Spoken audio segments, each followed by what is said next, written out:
Sebenarnya dalam kreatif industri ni kita tidak semestinya melihat setiap filem itu berjaya baik kerana pulangan kewangannya. Ada banyak filem yang bajet besar dalam dunia industri di barat, di Hollywood sebagainya, pulangan tak semestinya banyak. Ada yang berjaya kecil tapi besar. Sebab itu kalau kita katakan bahawa model yang digunakan di negara barat dan sebagainya yang maju, dia tak bergantung pada kerajaan dia orang. Setiap filem nak buat, dia ada buat projection dia dan sebagainya, dan dia mendapatkan pelaburan swasta yang banyak. Kerana ianya adalah merupakan pelaburan yang dia seperti venture capitalism, venture capital yang diperlukan. Kalau untung besar, kalau rugi mesti terima. Dalam soal ini tidak ada satu kita kata ukuran bahawa filem itu berjaya atau tidak berdasarkan pada pulangan. Tapi kalau orang menganggap komersial itu penting, ya, pulangannya ialah pulangan kutipan. Sebab itu kerajaan kata misalnya ada peruntukan untuk filem-filem kenegaraan. Itu kita serahkan pada panel yang mengatakan apa yang dimasukkan filem kenegaraan. Awal-awal kena beritahu filem kenegaraan ni biasanya tidak ada nilai komersial yang tinggi. Jangan kita kira memang awal-awal kena beritahu kalau kena buat. Tapi kerajaan mengatakan ada faktor-faktor tertentu dalam sejarah perlu didokumentasikan melalui filem untuk kegunaan lepas. Cerita Tun Razak, cerita Tun Dr. Ismail, cerita perjuangan kemerdekaan. Cerita 13 Mei, kebetulan dalam cerita tu sejarah ada DAP. Maka dia keluarlah cerita DAP dalam tu. Cuma orang tak tengok je, dia kata mana tempat yang dikatakan itu mengapikan perkauman. Ada cerita yang tentu mengatakan bahawa negara kita pernah diancam oleh komunis. Dia ada katakan bahawa perlu didokumentasikan dalam soal. Tidak ada semestinya dikatakan dia berjaya mesti mendapat pulangan yang berlipat ganda dan sebagainya. Tetapi satu perkara yang kita katakan model baru, misalnya kita beritahu syarikat-syarikat yang membuat filem, dokumentari ataupun untuk terbitan TV, kita minta mereka sekarang ini supaya mengubah model mereka. Dulunya model mereka, kita dia datang pada RTM nak minta berapa jam, RTM bagi 40,000, jadi dia buat filem ataupun drama ke, dokumentari ke dan sebagainya berasaskan kepada bajet 40,000. Sekarang kos produksi dan sebagainya, kos pelakon yang tadi yang kata lawa, tak lawa dan sebagainya meningkat.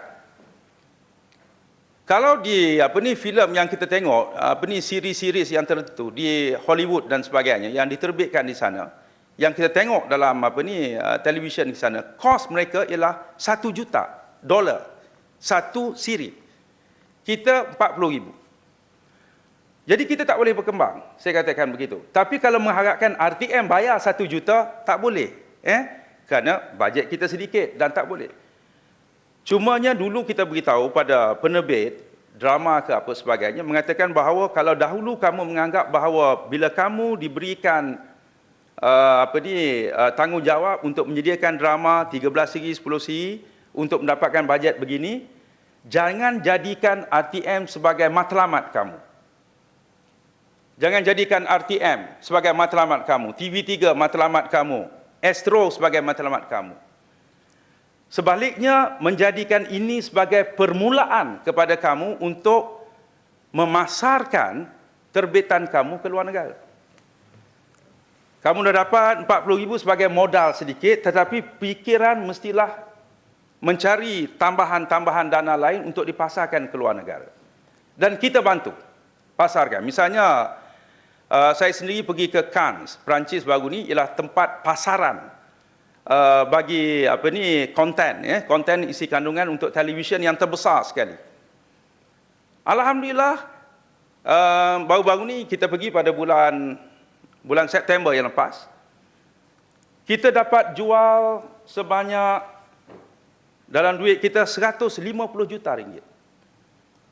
Rupa-rupanya kita buat misalnya animasi.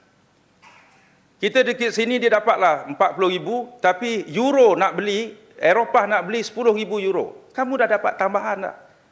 €10,000 RM40,000. Negara-negara Arab dia kata kami pun dah ada beratus channel di tempat kami. Kami tak larat nak tengok filem-filem daripada Hollywood semua, daripada barat semua. Kita nak juga daripada negara Islam yang lain. Cuma dia kata yang Malaysia tonjolkan barang-barang yang dikeluarkan, dokumentari dan sebagainya yang dikeluarkan Malaysia, ditanya RTM sudah keluarkan atau tidak? TV3 kita kata dah keluar. Dia menganggap bahawa sudah disiarkan RTM macam ada cop halal, maka kami beli untuk kami siarkan di dalam saluran-saluran kami. Jadi ini kita ajar pada penerbit kita, sekarang ni kamu kena berfikir bahawa bila kamu buat ini bukan hanya untuk masyarakat dalaman, berfikir untuk dieksport. Dia terima. Negara Arab sekarang ni melihat Malaysia adalah merupakan satu tempat menghasilkan konten-konten terutama sekali dokumentari dan juga animasi yang bagi mereka hebat, mereka nak beli. Saya kira akhirnya di negara-negara yang nak beli filem kita, dia pun tengok. Kalau dia kata cerita hantu penanggal di Malaysia itu, dia tak faham awal-awal lagi. Dia tak payah belilah. Tetapi kalau ada orang di sini menganggap bahawa filem macam ni ada pasarannya, tak tahu berapa ramai orang yang dia menganggap ini hanya hiburan semata-mata, ataupun dia menganggap bahawa ianya selepas tengok filem hantu penanggal tu maka dia betul-betul percaya penanggal ada kat belakang rumah. Rata-rata saya rasakan tak banyak orang yang betul-betul percaya, tapi dia menganggap hiburan semata-mata. Kita kena beritahulah kanak-kanak, sebab itu dia ada rating dia, ya ini sesuai umur 18 tahun ke atas, 15 tahun dan sebagainya. Jadi beberapa perkara lain, saya terima apa yang disebutkan oleh Yang Berhormat Pengerang tadi tentang soal penerangan, jasa dan sebagainya. Saya rasa saya akan ambil, saya minta kawan-kawan kita daripada Jabatan Penerangan, Jasa dan sebagainya untuk kita cetak balik segala apa yang diucapkan oleh Yang Berhormat daripada Pengerang tadi. Banyak perkara-perkara yang telah disebutkan, untuk saya minta rakan-rakan daripada penerangan duduk, tengok balik. Saya nak beri diorang datang dengan satu feedback baru bagaimana untuk mengubah peranan yang dimainkan oleh penerangan dalam konteks masa kini. Terima kasih banyak segala apa yang disebutkan. Sistem kita ada yang masih relevan, ada yang dianggap sudah tidak relevan, kerana penerangan ini adalah jabatan antara yang tertua sekali. Dan sekarang ini mengendalikan maklumat ataupun penerangan sudah dianggap tidak boleh decentralize, tidak boleh dipusatkan lagi. Dahulunya ada Kementerian Penerangan untuk menerangkan semua perkara yang berkaitan dengan kerajaan. Tetapi akhirnya orang menganggap bahawa perkara-perkara, tajuk-tajuk itu ataupun subject matter dengan izin Yang Berhormat menjadi lebih kompleks. Tak boleh diterangkan oleh seorang pegawai biasa dalam Jabatan Penerangan. Nak terang TPPA, dia tak faham. Terlalu kompleks. Tapi rakyat banyak bertanya tentang perkara ini. Ya, Bapak Menteri, saya ingin tahu panjang lagi tak? Sebab kita ada satu kementerian lagi. Kalau ada arahan berhenti, saya boleh berhenti sekarang. Bukan arahan. Ya, Muhammad. Saya tak jawab, nanti kena marah.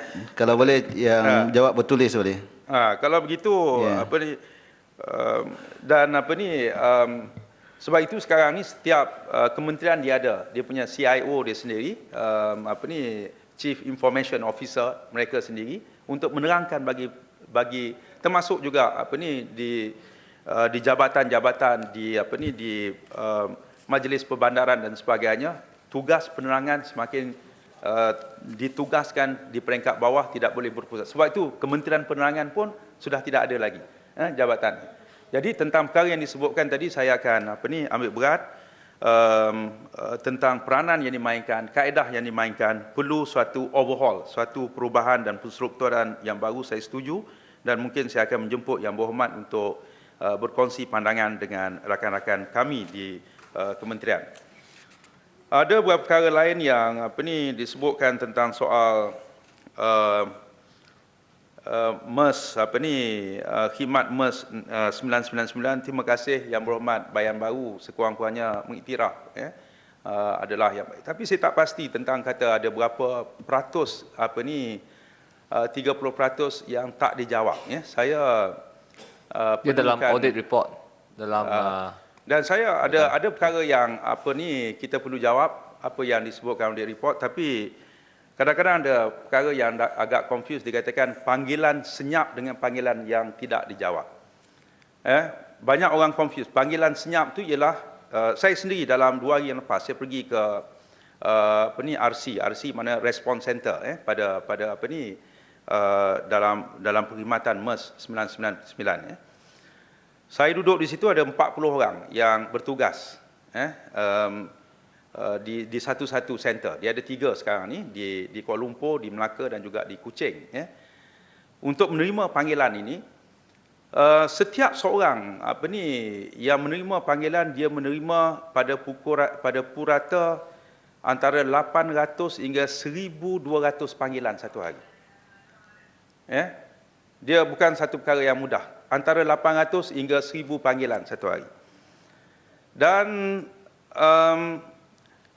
sebahagiannya panggilannya kerana panggilan senyap ni, artinya kalau kita punya telefon bimbit kita, kadang-kadang orang nak buka tu saja dia kena pakai PIN number dia.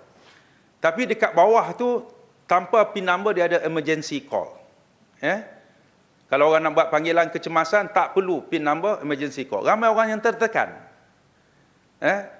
Sebab itu, kita buat dalam sebulan, purata yang emergency call yang betul-betul emergency, ialah lebih kurang 41,000.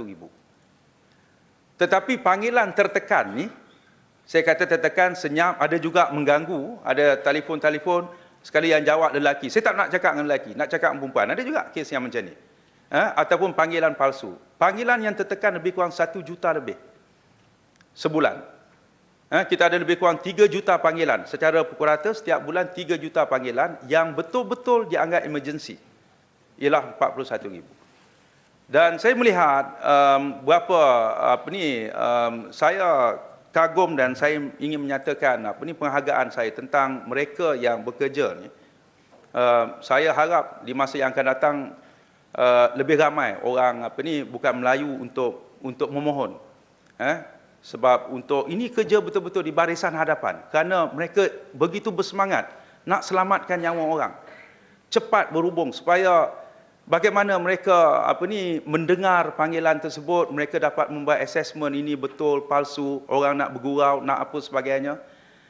Dan mereka penuh dengan jiwa mereka untuk menolong orang. Panggil anjing yang jatuh dalam longkang pun dia layan, ada kebakaran dia layan, dalam masa yang sama terus berhubung, mendapat GPS dalam peta dia ada, beritahu pada balai polis yang terdekat, pejabat pertahanan awam yang terdekat, ambulans yang terdekat, get ready untuk jalan sana. Tapi dalam masa yang sama mereka berusaha untuk menenangkan mereka yang terlibat dan sebagainya. Ini memerlukan lagi kepakaran, skill yang perlu dipertingkatkan pada mereka. Ini adalah merupakan satu proses bagi kita untuk melihat bahawa negara kita tidak boleh menerima tragedi. Kalau ada tragedi, kita tak boleh terima. Seluruh sistem kerajaan mesti dikerahkan. Sebab itu saya minta supaya pusat MERS 999, insya-Allah di dalam sesi parlimen yang akan datang akan meminta semua ahli parlimen, tak kira kerajaan atau pembangkang, kita ada mengadakan lawatan di sana. Dan saya nak dengar pandangan-pandangan yang berhormat bagaimana untuk meningkatkan khidmat ini, kerana mereka di barisan hadapan bukan mereka bercakap ini saya nak telefon ni ada kecemasan, yang tanya ni orang PAS ke DAP ke orang, dia tak tanya. Dia nak tolong, dia akan tolong. Dan saya minta pandangan yang berhormat nanti kalau ada perkara-perkara yang perlu dihormati, yang perlu dibaiki dan sebagainya. Saya sudah minta pada bulan 3 yang akan datang, bulan Mac yang akan datang, satu sesi untuk ahli-ahli parlimen sendiri untuk melawat bagaimanakah mereka mengendalikan perkara ini, dan kita menganggap bahawa setiap sen yang kita gunakan ialah untuk rakyat, dan kalau ada perkara yang tak baik kita buat. Ada beberapa perkara yang ditimbulkan oleh audit dan sebagainya, kita telah jawab. Ada perkara yang substantif, ada perkara yang mungkin jadi silap faham, misalnya tentang isu jam RTM, mengenai pengubahsuaian studio, di mana studio tersebut telah ditenderkan untuk ubah suai studio tersebut, berapa kos daripada semua perkara kelengkapan, kamera, kursi, meja, apa sebagainya, telah diberikan package kepada syarikat tersebut, yang syarikat yang mendapat adalah yang menawarkan tender yang paling rendah. Dan kemudiannya syarikat tersebut dalam lebih kurang 9 juta untuk baiki studio tersebut, beberapa studio, bukan satu studio saja. Dia rasa bahawa dia ada lebih daripada keuntungan yang dapat. Dia tidak membeli jam yang asalnya yang RM100. Dia membeli jam yang disebutkan tadi RM3,000. Yang disebutkan jam RM3,000 tanpa meminta wang tambahan. Dan jam ni kita tahu, jam ni ada yang semurah RM20 pun ada. Ada jam yang kita tahu pada jam RM100,000 ada. Tetapi dia beli jam yang mahal kerana jam ini dipanggil jam precision clock. Kerana dia menganggap bahawa untuk stesen televisyen nasional perlukan precision clock. Precision clock ni sebab kita kena tahu bahawa dalam dunia sekarang ni, satu perkara yang susah untuk mencari jam siapa yang betul. Yang berhormat, seputih jam Bayan Baru dengan jam Pasir Putih, cuba tengok betul-betul tak sama. Jam kita tak sama. Dulu TV3 lain, RTM lain. Jadi referen kita apa? Dalam negara kita ada di SIRIM. Tetapi rujukan dunia, misalnya di Amerika dia ada Department of Time. Dan untuk jam tu betul, kerana dia nak arahkan kapal selam dia bergerak di sana, nak serang sana ke, satelit nak bergerak ke apa, dia kena rujuk pada satu jam. Dia tak boleh ikut jam masing-masing. Dan jam biasa ni, walaupun kita panggil kuas, apa sebagainya, dia ada error dia. Dan jam yang paling tidak ada error yang paling sedikit, dia panggil atomic clock. Yang sedikit, ada error je, setelah berapa tahun, dia ada lagi satu saat. Berapa ratus tahun, dia lagi satu. Ada, tapi ini jam jadi rujukan.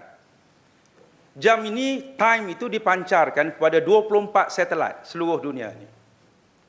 Jadi sekarang ni, kalau anda buka yang berhormat buka kita punya telefon, kita tahu jam kita, kerana jam ini telah disambung kepada GPS.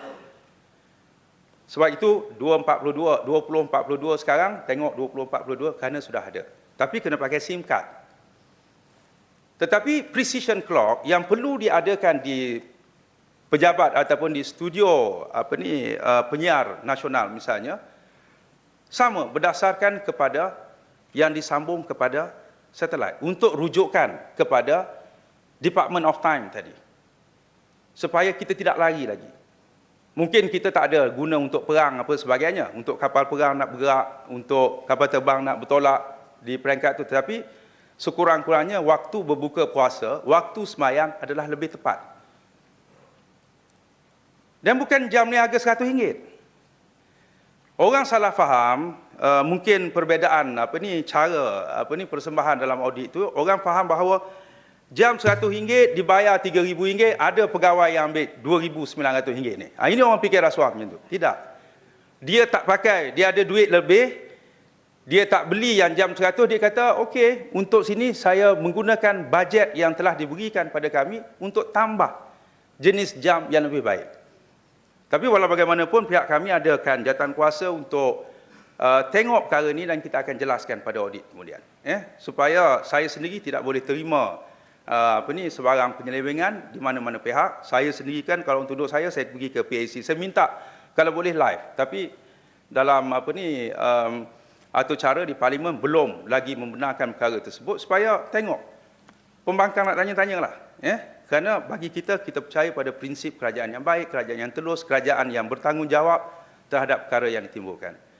Yang berhormat, Tuan Yang di-Pertua, mungkin ada beberapa perkara yang tak dijawab di sini, kita akan jawab secara bertulis. Saya ada beberapa isu penampang, boleh kita ingat, saya akan beritahu sebab masa dah agak banyak saya ambil. Yang Berhormat Menteri seterusnya pun sudah bersedia.